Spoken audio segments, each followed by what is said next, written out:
So, after dealing with some YouTube comments, not on my videos, but on like other videos that I was posting comments on, kind of gave me an idea of what I want to talk about for today's episode of the podcast. So, without further ado, welcome to this week's episode of Divergence and Divine. My name is WIllspiration, and I want to talk about, well, people's opinions on the internet. And what do I mean specifically by that? First of all, I guess I should say, maybe not say on the internet, but just people's opinions in general, because everybody's entitled to their own opinion. That is completely fair. But the issue is that a lot of people, especially neurotypicals, do not like other people's opinions if it doesn't align with either societal standards or their own personal standards. And first of all, those people typically tend to be very close-minded, so you can just completely ignore them. But it's also a good way to understand that you yourself also need to accept other people's opinions. And if their opinion isn't the greatest, then that's on them, and learning how to not take it personally. Because sometimes we all take things a little personally or very personally. I mean, that's kind of part of being on the spectrum, is not knowing when people are joking, when they're serious, and kind of just taking everything literally. But also when someone is, saying things that aren't very nice, we also tend to take that way more seriously than we probably should, and that's okay. But I think the biggest issue is just learning how to let that roll off your back, because people are always going to tell you that, you're coping, or that you're stupid, or that other not nice things that I will not repeat, because I've been told some pretty not nice things on the internet, especially in regards to my spiritual and metaphysical beliefs. But that's neither here nor there, at least right now. That might be a later episode at some point. But the biggest thing is, how do you learn how to let that roll off of your back? And the simple answer is you don't, I guess. It's something that takes practice. And it's something that isn't innate for us that are neurodivergent. So the best thing that I've learned is that, and again, this is going to be using metaphysics and even therapy to an extent. What I've learned is that people that oftentimes say negative things about you or your beliefs or your thoughts are often projecting their own insecurities onto you. And what projection is that when somebody feels less than or invalidated, or they're just very bitter in general, what they typically do is they will project their negative beliefs onto you by calling your opinions or your thoughts or your actions out as not the greatest, or that they don't really make sense, or that they're dumb, or that you're dumb, because they themselves most likely have been insulted for their beliefs or their thoughts in the past. So in the never-ending neurotypical trauma cycle, they basically go and attack neurodivergence because they're easy targets, right? Because we're different. We like being different. We are different. We accept our differences. And especially those of us that learn to unmask and just be ourselves, then we really just, are true to ourselves. And there are people that hate authenticity because they don't feel like they can be their true authentic selves without being shamed, because that's exactly what happened, which is sad. But it's also not right for people to, just go around and insult anyone else because of the fact that they have the confidence to be themselves, to be their authentic selves, and have an opinion and not be afraid of having a differing opinion because it doesn't align with the social standards or social norms, because that's true authenticity. And that's what the world lacks. And I feel like that's what a lot of neurotypicals don't understand, is being the same is pointless, because that just means that you are no different than anybody else. Whereas the thing that I've noticed that's growing in the neurodivergent community is that we're all learning to accept ourselves and be comfortable with ourselves and unmask, and be ourselves by unmasking. And I think that for us, that actually helps a lot more. And for some neurotypicals, that's actually refreshing. And they're like, wow, I like that. I like that you're 100% unapologetically yourself and that you don't care what people think. And for some neurotypicals, that's an awakening that they need to be like, hey, you know what? If they're not afraid to be different, then I should just be myself. And then there are neurotypicals that are going to be like, oh, they're different. Get them. They don't deserve to be different. They need to be the same. And those are the people that typically are bitter, insecure, have been invalidated, and their best way to deal with that is to make others feel less than because they're not the same. So if you ever find yourself in that kind of situation, always just remember that when people put you down, it's because most likely they have been put down themselves, and rather than healing and, seeking help by going to therapy and working through that, they just decided to become bitter and figure hurting other people the way people hurt me is the only way to feel better, so I'm just going to hurt other people. All you're doing when you do that is just continuing a trauma cycle that you're infecting other people with. And when you do that, you're causing less authenticity to be in the world, because you're telling people you can't be different, you can't be yourself, you need to be like everyone else. And it's pretty sad to see, actually, because everybody has their own uniqueness to them. Everybody has their own way of thinking and their own beliefs and the way they go about doing things. And that's the same whether it be neurotypical or neurodivergence. Now, obviously, we neurodivergents, our brains are already wired differently, and we think differently and more logically than neurotypicals typically tend to do.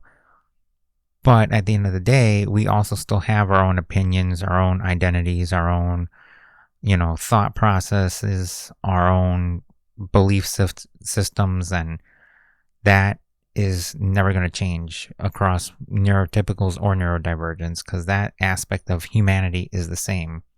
And I think that we need to learn how to embrace that more, because when you start to realize, hey, I actually feel good being me, then people will oftentimes judge you and attack you. But then once you start realizing that, hey, maybe it's not me that's the problem, maybe it's the people that are judging me because they've been judged and they don't feel comfortable being themselves anymore. And here's the thing about people that are bitter like that project, is they never healed. And even if they do try to heal, they never are 100% committing to heal, because at this point, they like to hurt other people and judge other people's opinions because of the fact that it just makes them feel good. It's the only way they can feel good. They're afraid of losing that power that they have over other people, because now they're on equal footing. They no longer have any power over anybody.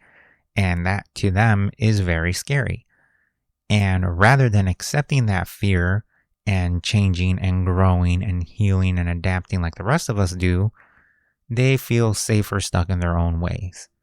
And the biggest thing is that when you're stuck in your old ways and you refuse to grow, then that's it. You're stagnant. You're just there at that same spot forever. And there's nothing wrong with that. But the problem is that life is about growing and changing and evolving and becoming the best version of yourself that you can be. Because by being the best version of yourself that you can be and improving every single day, it allows you to enjoy life more. Because if you are comfortable with yourself, then you can learn to be comfortable with other things in life and really see the beauty of the things around you. And then it just makes life feel like such a different experience.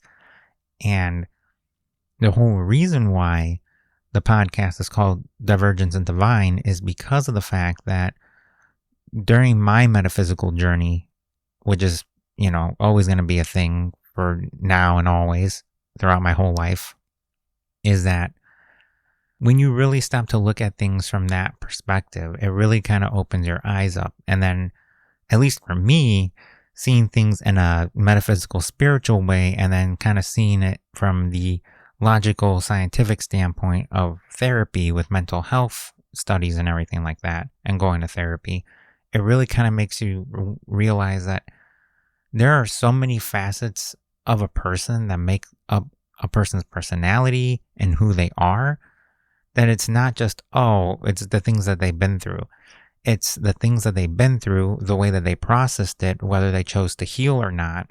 And if they didn't choose to heal, how they choose to hurt people the same way, because that's the only way that they feel good about themselves, because that's the only way that they know how to deal with anything, is make others feel bad the way that they were made to feel bad about themselves or about an opinion that they have.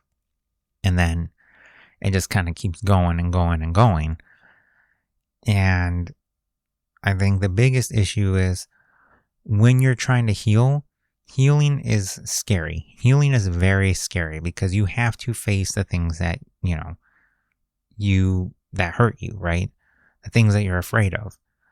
And I'm not talking about like fears like me with my fear of wasps, because I was traumatized when I was in first grade by a wasp that stung me twice. And then I've been afraid of wasps ever since, to the point where I have a panic attack that turns into a meltdown. I'm not talking about those kind of fears. I'm talking about the fear of being judged for being yourself. And people, I think, especially, and again, this whole podcast is geared towards people that are autistic, ADHD, or in the case of me, both autistic and ADHD, or ADHD as it's known in the neurodivergent community. Just to shorten it up, ADHD is not an official term or diagnosis. It's just a faster way to type out autism and ADHD, because it's easier and it's shorter to say and type. But this is kind of more so like, if you're a neurotypical watching this is kind of like your little wake up call, your little light bulb going off in your head that, yeah, sure, neurodivergents are different, hence why the word divergent is in there and not typical. But at the end of the day, we're all still human. And even if we think more logically and take things more literally compared to neurotypicals, the fact remains that we still have our own opinions, that we're still our own people, and that everybody has their own little niche thing that they're good at. And I feel like that's another big issue, is that niche things are not promoted. Niche things are like, oh, what are you going to do with that skill or with that ability or that talent? There's not much in that ability, to do something with it. Okay, well, people probably said the same thing about things like blacksmithing and, sewing and tailoring and even just cooking. When those things kind of first started being invented, people were probably thinking, that's never going to catch on. That's never going to be popular. That's kind of a useless skill to have.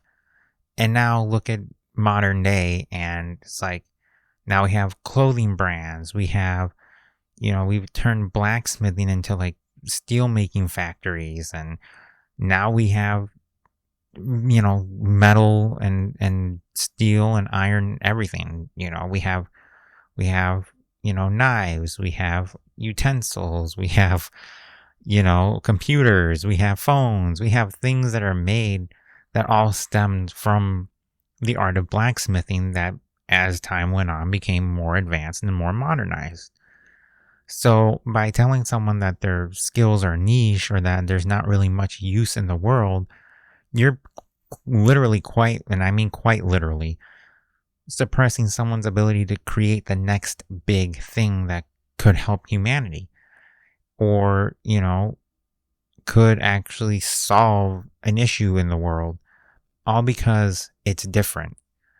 And if there's one thing that is the same, whether it's neurotypical or neurodivergent, is people fear change.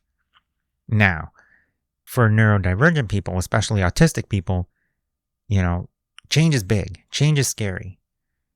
And it's scary for everybody, but it affects neurodivergence, especially autistics, like fucking 5-10 times harder than a neurotypical is affected by change. But regardless, neurotypical or not, we all fear change. And one of the biggest things is that I've learned that sometimes you have to accept change, and you have to accept that there are going to be times where you're going to have to give things up and essentially lose some parts in order to move up and gain new things. Like, for example, I just recently got the line lead position at my job.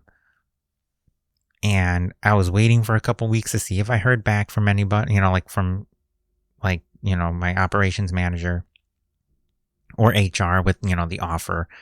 And I'm like, well, I don't know what I'm going to do, because if I don't get this position, I'm kind of screwed. And there's a really good chance I'm going to have to move back to the area where my dad and my sister live. And I don't want to go back there because, I've been out there for most of my adult life, and I'm doing pretty good at my job right now. So I don't want to, I don't want to lose all that work that I've, put in. And when I finally made peace with the fact that all the small handful of friends that I have made at work and all the cool people that I do work with that are just co-workers, I kind of realized that there was a really good chance that I had to accept the fact that I may not get this position and that I may end up having to go back. And as painful as that was for me to admit it, I said, there's literally nothing else I can do. Even if I were to get a part-time job, then I wouldn't be able to do the podcast anymore. And I literally would have no time to myself to do anything. And when I finally just accepted the fact that, well, whatever happens, happens, because at the end of the day, I want to still be able to make good money, be able to do my podcast and enjoy life, and whatever happens, happens. Well, this weekend, I got called down to the production office with a letter for my offer to become a line lead. And did they kind of shaft me a little bit on the pay? Maybe. Typically line leads say that they make somewhere between $3.50 to $4 more than a packer. And my raise included in the pay increase, it's basically a $2.91 increase from what I was making. And then I was like, that's not right. But I'm looking at my base pay, right? So I went from $15.84 to $18.75. So really and truly, I should have probably been around $19.25, maybe $19.30. And that would have been roughly right at the minimum range of what a line lead should make when they start as a temp to hire through the temp agency when my work goes through. But at the same time, with all these changes going on at work and this supposed rumor that my work is being bought out because they're in debt, I kind of understood that, okay, yeah, sure, maybe my pay is a little bit of a shaft compared to other line leads. But at the same time, if the supposed rumor of my work being bought out is true because we're in debt, then I can understand why my pay increase to be a line lead is so low. But even then, it was still only 40 something cents short, or 50, no, 50, right? Something like that. I think it'll be about 50, maybe 60 cents short of what I should have been getting, at least for a line lead. But I wasn't also going to sit there and argue for more, because given the situation at work, I kind of figured it'd probably just be easier to just leave it as is, because then at least they could look at other line leads and go, oh yeah, they get paid way more. If we need to start laying people off, we can lay some of the people off that make a good amount of money as line leads and keep the line leads that we pay less. And then, we can go from there. And that was my thought process. Is I'll just take the lower pay because if this new scheduling, like shift scheduling that they want to do, does not pass, then there's rumors that there's going to be layoffs because we have way too many people and we're, again, the rumors of being in debt. So that would help save money. So then between my skills and being hired in for almost 2 years, being a line lead in training, and a line lead that makes less than the average line lead, puts me in a position where I'm actually safer because of the fact that I'm a quick learner and I took the lower pay. So I've pretty much proven that I'm an asset. And then that way, my job is more likely to be safe than other people's. So that was my thinking of that. But that would not have happened if I didn't actually decide to be like, you know what?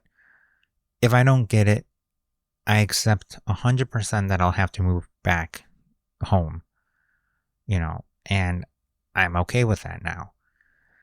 Because at the end of the day, even though I met a lot of cool people out here that I'll never, probably get to see, at least for a while anyway, I still know a few people out back home, that I can always hang out with that I've known for years.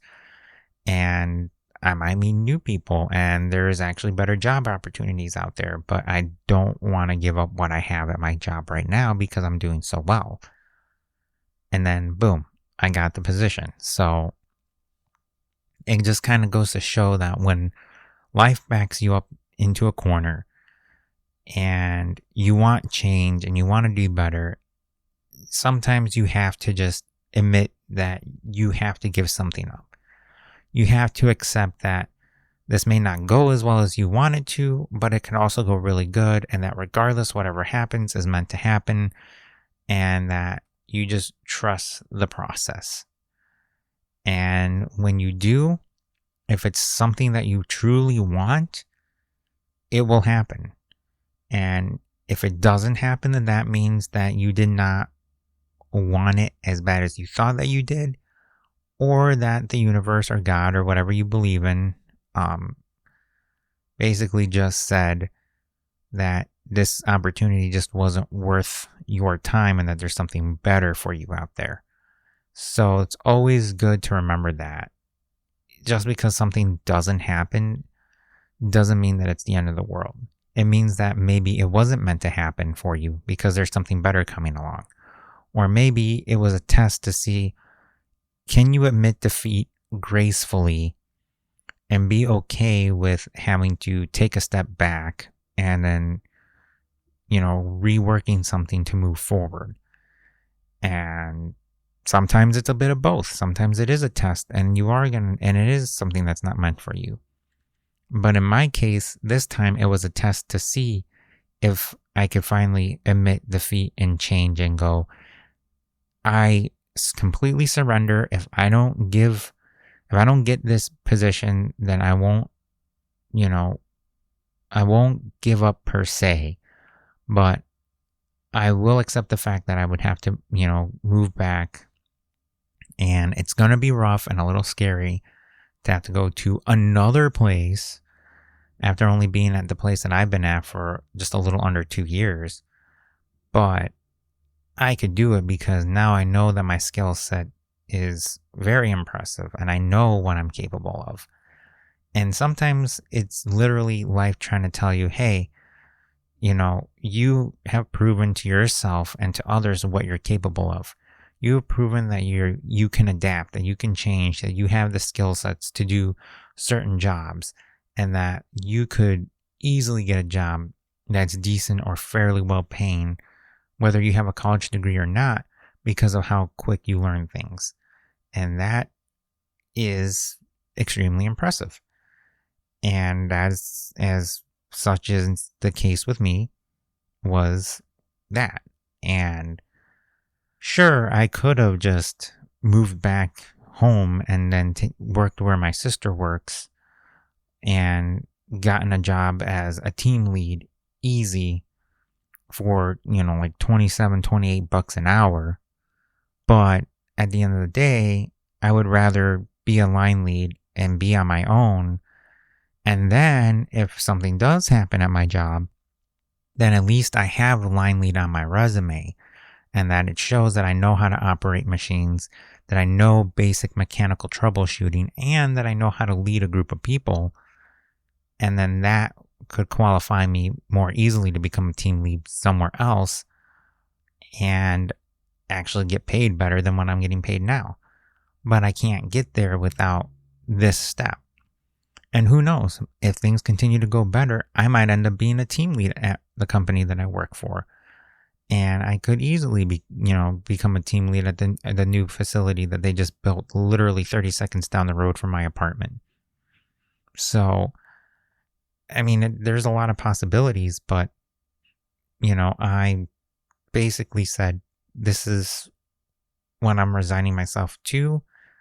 And if at some point, who knows, maybe, 7 months from now, or even 9 months from now when my lease is up, and I have enough money to be able to rent an apartment that's actually the same niceness, because I'll be honest, my apartment is kind of a ripoff. I would say for this little apartment that I have, I would say $700, but I'm paying like 900, I think it's like 920 a month, plus my internet is factored into the rent. So I'm basically paying like 992 a month for my rent, which, by the way, I'm just going to throw that out there. If any of you guys are ever looking at apartments that are owned by Edward Rose and Sons Property Management, don't go there. Just don't. Even if the leasing and office staff is really nice, at the end of the day, they still report to Edward Rose and Sons, and those fuckers do not care about you. If you run into a little bit of a financial situation, they might let you be late on rent a couple times in a row, but after that, they'll threaten to evict you if you don't pay on time. And they do have the right to, because in the contract that, the leasing contract that you signed, they do have the right to just straight up terminate your lease if you're late X amount of times.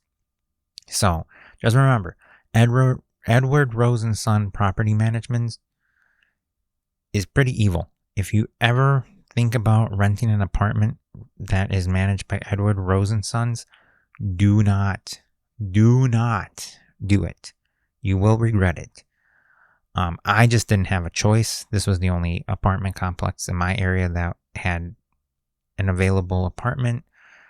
I had tried renting houses and other smaller, older apartments that were much cheaper, but I did not hear back, and they were, going really, really quick. So, yeah, that's the only reason why I'm here. But maybe in 9 months when my lease is up, because I am definitely not staying here, that's for sure. Maybe I do find an apartment that's equally as okay looking, decent looking, even for, $200, maybe even $300 cheaper for roughly the same size. Or maybe even finding a duplex that is, in a safer area of the area that I live at, and is like $200 or $250 cheaper, and I can move in right away, and I can take all the things that I can fit in my car there pretty much in one trip, and then just have my dad bring his car out, and then we just move my couch and my bed and the little coffee table that I'm using as a TV stand for my TV, and we make a couple trips with my dad's car, and then I just get moved in, and then I just take all my stuff out of my fridge and put it in the fridge over there, and then I just rent that out, and then it's an upgrade, it's cheaper, and I would have a more understanding person, because when you rent from other people, you tend to actually get more understanding when you are in a little bit of a bind, where they're like, oh yeah, that's fine. I know my friend she was renting a house out, and she's been at that house for a few years now, and she said her landlord is like the best. And that's why it's like, when you rent a place, you also want to know, like, you kind of want to get a feel for what that person is and how they make you feel. And that is something that I'll probably cover next week. In next week's episode is like kind of how to read energy and sense out what, people's auras, so that way you guys kind of get an idea of how to do that. But I think aside from that, I think that's pretty much it. So just to quickly review, I know this is going to be a little bit of a shorter episode, but just to review, remember that whether it be online or in person, people's opinions that are negative about your views on things or you as a person reflect them and the things that they are going through and the things that they refuse to heal from, because they're either scared or they're so rooted in their ways that they think that that's the only answer. And that while you can try to convince them to go down the right path, it's ultimately up to them. So don't take their opinions personally, and always have faith in your own abilities and what you do and you as a person. And just remembering that when you go out and rent a place or buy a place for yourself, when you get to that point, or, if you ever move from wherever you're at right now, to make sure that if you're looking at apartments, look up the property management and then see if they're owned by somebody else. And then look into into that specifically, so we see what people say. Otherwise, if you're going to rent a house, kind of get to know the owner, get a feel for how, what kind of person they are. So that way you kind of know who you're dealing with. So if something does happen, that that they're going to be understanding. And yeah, that's pretty much it for this episode of Divergence and Divine. As always, if you guys enjoyed, make sure you leave a like, hit subscribe, and hit the notification bell, because the notification bell will let you know when I upload new episodes of the podcast. And with that, I am going to get this episode edited. I kind of like leaving the fillers in. I know they're probably really annoying, but I kind of like the fact that it's more authentically me. So I kind of want to leave them in. So I might just edit some spots where it's like just dead air, where I'm kind of thinking, because sometimes my brain moves faster than my mouth can move. So there are times where I kind of pause. Such are the joys of having both autism and ADHD, is that sometimes my brain can process thoughts faster, but then my brain can't make my mouth move fast enough. So I kind of have these awkward longer pauses so that my thoughts can catch up to my brain, so that my brain can actually make my mouth move so I can actually say the words. So I might edit out some of those longer pauses and kind of shave them down a little bit. But other than that, I think I'm kind of just going to start leaving the fillers in, because it's more authentically me. And I kind of want this to be as authentic as possible. So yeah, with that, I'm going to get this edited and I'm going to get this uploaded as soon as possible. It is literally only 10:44 a.m. So I'm actually proud of myself that I'm not actually recording this at like 4 p.m., 5 hours before I got to go to bed. But with that, I hope you guys enjoy your weekend and have a good start to your next week. And I will see you guys next week. Bye-bye.